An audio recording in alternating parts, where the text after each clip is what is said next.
메시지 성경 1년 1도 사도행전 4, 5장 말씀. 4장 숨길 것이 없다. 베드로와 요한이 사람들에게 말하는 동안 제사장들과 성전 경비대장과 사두개인들이 다가왔다. 그들은 이 신출내기 사도들이 사람들을 가르치는 것과 죽은 자의 부활이 예수께 일어났다고 선포하는 것에 분개했다. 그들은 사도들을 체포해 다음날 아침까지 감옥에 가두었다. 이미 늦은 저녁이기 때문이었다. 그러나 그들의 이야기를 들은 사람들 가운데 이미 메시지를 믿은 사람들이 많았다. 그 수가 대략 5천 명쯤 되었다.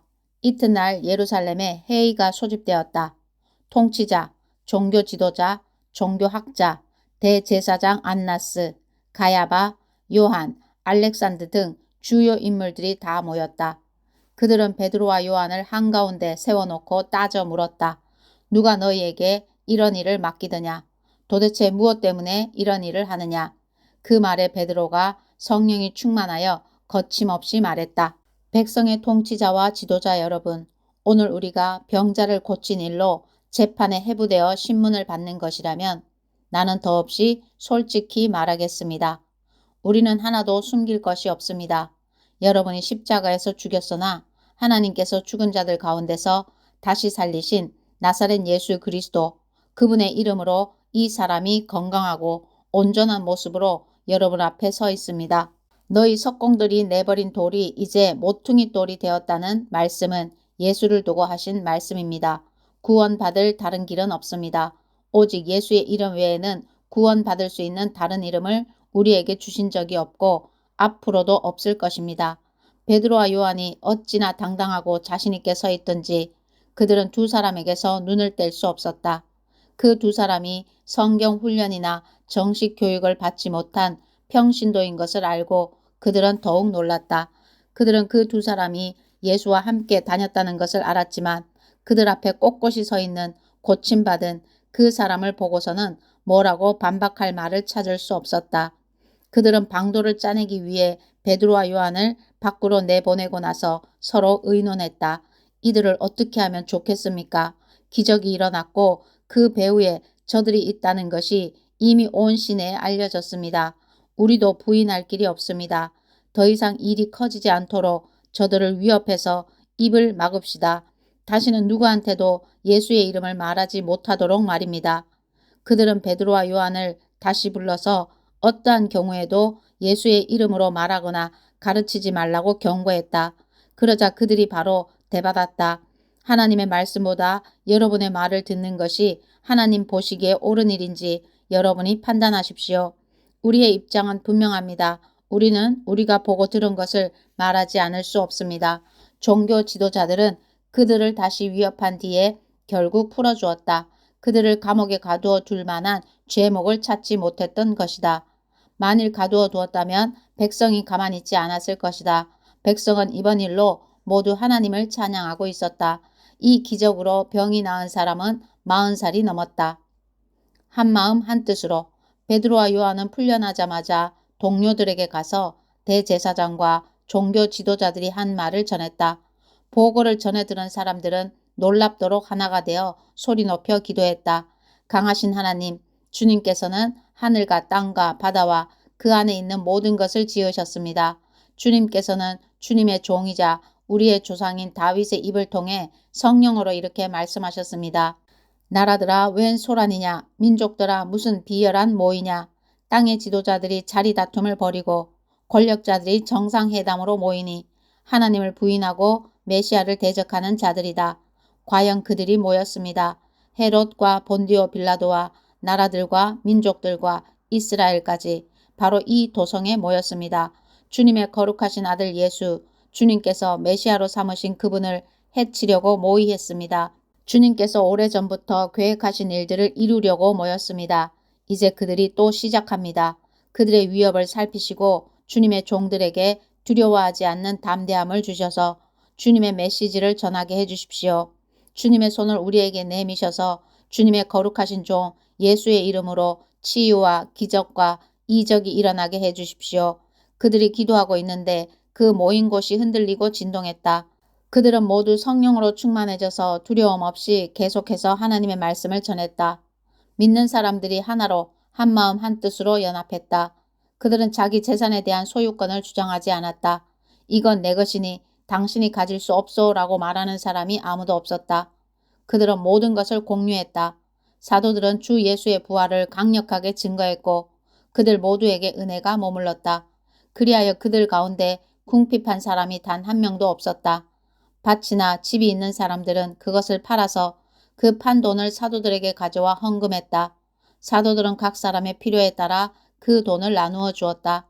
키프로스 태생의 레위 사람으로 사도들이 바나바, 위로의 아들이라는 뜻라고 부르던 요셉도 자기 소유의 밭을 팔아서 그 돈을 가져다가 사도들에게 헌금했다. 5장 아나니아와 삽비라. 그러나 아나니아라는 사람이 자기 아내 삽비라와 공모하여 땅을 판 돈의 일부를 몰래 자기 몫으로 챙겨두고는 나머지를 사도들에게 가져와 헌금했다. 베드로가 말했다. 아나니아야, 내가 어찌하여 사탄에게 넘어가 성령께 거짓말하고 땅값의 일부를 몰래 떼어두었느냐. 그 땅은 팔기 전에도 내 것이었고 판 뒤에도 내 것이어서 그 돈을 내 마음대로 할 수 있었다. 그런데 내가 무슨 생각으로 이런 속임수를 썼느냐. 너는 사람에게 거짓말한 것이 아니라 하나님께 거짓말한 것이다. 아나니아가 그 말을 듣고는 쓰러져 죽었다. 이 소식을 들은 사람들이 모두 하나님을 두려워했다. 젊은 사람들이 곧바로 그 시체를 싸서 메고 나가서 묻었다. 3시간이 못 되어서 그의 아내가 무슨 일이 있었는지 전혀 모른 채 들어왔다. 베드로가 말했다. 너희가 땅을 팔고 받은 돈이 이것이냐? 예, 그 돈입니다. 삽비라가 말했다. 베드로가 대답했다. 너희가 공모하여 주님의 영을 대적하다니 이 무슨 일이냐? 내 남편을 묻고 온 사람들이 집 앞에 있으니 다음은 내 차례다. 그의 입에서 말이 떨어지기가 무섭게 삽비라도 쓰러져 죽었다. 젊은 사람들이 돌아와 보니 그 여자의 시체가 있었다. 그들은 시신을 메고 나가서 남편 곁에 묻었다. 이쯤에 이 일을 들은 온 교회는 물론 모든 사람들 안에 하나님께 대한 깊은 경외심이 생겼다. 하나님을 함부로 대해서는 안 된다는 것을 알게 된 것이다. 모두가 정기적으로 모이다. 사도들이 하는 일을 통해 백성 가운데 하나님의 표적이 크게 나타나고 놀라운 일이 많이 이루어졌다. 그들은 모두 하나가 되어 솔로몬의 이름을 붙인 성전 회랑에 정기적으로 모였다. 백성이 그들을 크게 칭찬했으나 그들 모임에 합류하기를 꺼리는 사람들도 있었다. 한편 주님을 믿는 사람들은 남녀 할 것 없이 도처에서 더 늘어났다. 심지어 그들은 병자들을 메고서 길거리로 나와 들것과 이부자리에 눕혀놓고는 지나가는 베드로의 그림자에라도 닿기를 바랐다. 예루살렘 인근의 여러 마을에서 사람들이 아픈 사람과 귀신 들린 사람들을 데리고 몰려 나왔다. 그들 모두가 나았다. 사람보다 하나님께 순종하는 것, 대제사장과 그의 편에 선 사람들, 주로 사두개파 사람들이 이 모든 일에 단단히 화가 나서 행동에 돌입했다. 그들은 사도들을 체포해 시내 감옥에 가두었다. 그러나 밤중에 하나님의 천사가 감옥문을 열고 그들을 이끌어냈다. 천사가 말했다. 성전으로 가서 당당히 서거라. 이 생명에 대해 말해야 할 모든 것을 사람들에게 다 전하여라. 그들은 즉시 순종하여 새벽녘에 성전으로 들어가 계속해서 가르쳤다. 한편 대제사장과 그의 동료들은 이스라엘의 최고 의회를 소집한 뒤에 감옥에 사람을 보내 죄수들을 데려오게 했다. 경비대가 감옥에 가보니 그 안에는 아무도 없었다. 그들이 돌아와서 보고했다. 감옥은 철통같이 잠겨서 문마다 간수들이 지키고 있었지만 안에 들어가 보니 한 사람도 없었습니다. 성전 경비대장과 제사장들은 당황했다. 이게 도대체 어떻게 된 일이냐? 그때 누군가가 나타나서 말했다. 감옥에 가두어 두었던 사람들이 다시 성전에서 사람들을 가르치고 있는 것을 알고 계십니까? 경비대장이 부하들과 함께 가서 사도들을 붙잡았다. 그러나 백성이 폭동을 일으켜 대항할까 두려워서 그들을 조심스럽게 다루었다. 그들은 사도들을 데려다가 다시 최고의회 앞에 세웠다. 대제사장이 말했다. 우리가 너희에게 예수의 이름으로 가르치지 말라고 엄히 명령하지 않았더냐. 그런데 너희는 너희 가르침으로 예루살렘을 가득 채우고는 그 사람의 죽음을 기어이 우리 탓으로 돌리려 하고 있다. 베드로와 사도들이 대답했다. 사람보다 하나님께 순종하는 것이 당연합니다. 여러분이 십자가에 매달아 죽인 그 예수를 우리 조상의 하나님께서 다시 살리셨습니다. 그 하나님께서 이스라엘에게 변화된 삶과 죄 용서의 선물을 주시려고 예수를 왕과 구주로 삼아 그분 오른편 높은 곳에 두셨습니다. 우리는 이 일의 증인들입니다. 하나님이 그분께 순종하는 이들에게 주시는 성령께서도 이 모든 일을 확증해 주십니다. 그들은 이 말을 듣고 격분하여 그 자리에서 당장 사도들을 죽이려고 했다. 그러자 최고의회 의원인 가말리엘이라는 바리새인이 자리에서 일어섰다. 하나님의 율법을 가르치는 교사로 모든 사람의 존경을 받고 있던 그는 잠시 사도들을 밖으로 내보내고 나서 이렇게 말했다. 동료 여러분, 이들을 대할 때 조심하십시오. 얼마 전 드다가 대단한 사람인 양 행세하다가 잠깐 유명해져서 400명 정도를 끌어모은 일이 있습니다. 그러나 그가 죽임을 당하자 추종자들도 흩어지고 결국 흐지부지 되고 말았습니다. 그 일이 있고 나서 얼마 후 인구조사 때에는 갈릴리 사람 유다가 나타나서 세력을 불렸으나 그 역시 용두사미로 끝났고 그를 따르던 사람들도 뿔뿔이 흩어지고 말았습니다. 그래서 하는 말입니다. 이 사람들에게서 손을 떼십시오. 그냥 내버려 두세요. 만일 이 계획이나 일이 순전히 인간에게서 난 것이라면 산산이 무너지고 말 것입니다. 하지만 하나님에게서 난 것이라면 여러분이 어떻게 해도 소용없습니다. 괜히 하나님을 대적하는 자가 되지 마십시오.